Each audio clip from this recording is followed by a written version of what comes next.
বীরভূমের রামপুরহাট শহর এলাকায় যুবকদের কাছে খবর পেয়ে এক অসুস্থ বৃদ্ধকে উদ্ধার করল রামপুরহাট পৌরসভা। ঘটনাটি ঘটেছে বৃহস্পতিবার সকাল আনুমানিক 11টা নাগাদ রামপুরহাট শহরের ফটকদুয়ার রাস্তায়। সঞ্জীব মণ্ডল নামে এক যুবক প্রথমে দেখতে পায় রাস্তায় দাঁড়িয়ে আছেন অসুস্থ এক বৃদ্ধ। বার্ধক্যজনিত কারণে সঠিকভাবে কিছু বলতে পারছিলেন না। তারপর বৃদ্ধকে আশ্রয় দিয়ে খবর দেয় সংবাদ মাধ্যমের প্রতিনিধিকে। সংবাদ মাধ্যমের তরফ থেকে রামপুরহাট পৌরসভার অ্যাসিস্ট্যান্ট ইঞ্জিনিয়ার ডাল্টন চ্যাটার্জিকে খবর দেওয়া হয়।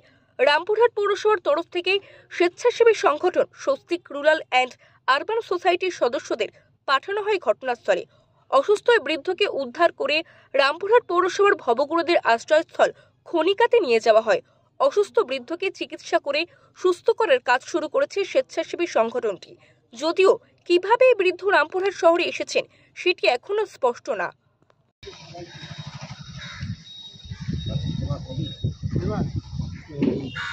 চলে আসতে হলো, আমি ওখানেই ঘুমিয়ে পড়েছি। ঘুমিয়ে পড়ে উঠেছি যখন, তখন বেলা হয়ে গেছে, তখন বৃষ্টি হচ্ছে। বাপি তখন ফোন করেছে যে শিগগিরই তুমি বেরিয়ে পড়ো। আপনার ফোন আছে? হ্যাঁ, কই ফোন দেখি।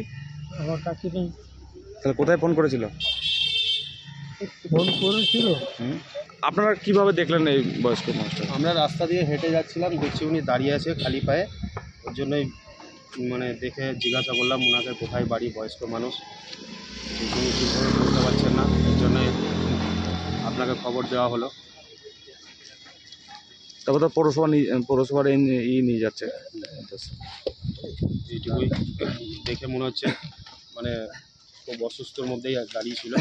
ওর জন্য আমরা বন্ধুবান্ধব সবাই মিলে জিজ্ঞাসা করে আপনাকে খবর দেওয়ার পরে ভাই পৌরসভার মাধ্যমে এসে ওনাকে নিয়ে গিয়ে সুস্থ করে তারপরে বাড়ি পাঠানোর ব্যবস্থা করার এরকম চিন্তাভাবনা চলছে। কি না আপনার? আমার নাম সঞ্জীব মণ্ডল। কি হয়েছে ঘটনা? একটু আগে রামপুরহাট মিউনিসিপ্যালিটি থেকে খবর এসছে যে এখানে একজন বদ্ধ বৃদ্ধা পড়ে আছে, আননোন, নাম ঠিকানা সেরকম বলতে পারছি না। তার আধার কার্ড পাওয়া গেছে পকেট থেকে। তো আপাতত ওনাকে আমাদের রামপুরহাট মিউনিসিপ্যালিটির আন্ডারে যে খনিকা এসইউএইচ আছে সেখানে আমরা আপাতত ওনাকে শেল্টার প্রোভাইড করছি। তারপরে কাউন্সিলিং করে বাড়ি পাঠানোর ব্যবস্থা করা হবে, বা হয়তো যেটা লিগ্যাল প্রসিডিউর আছে সেটা নিয়ে যাবে। কি নাম আধারে দেখা যাচ্ছে? আধারে দেখা যাচ্ছে ওনার নাম হচ্ছে সত্যচরণ দাস, বাড়ি হুগলি ডিস্ট্রিক্ট, সিমলাগড়। দিলীপ কুমার দাস, বাবার নাম হচ্ছে। আপনার ব্যবস্থা হচ্ছে বাড়ি পাঠানো। কি না আপনার?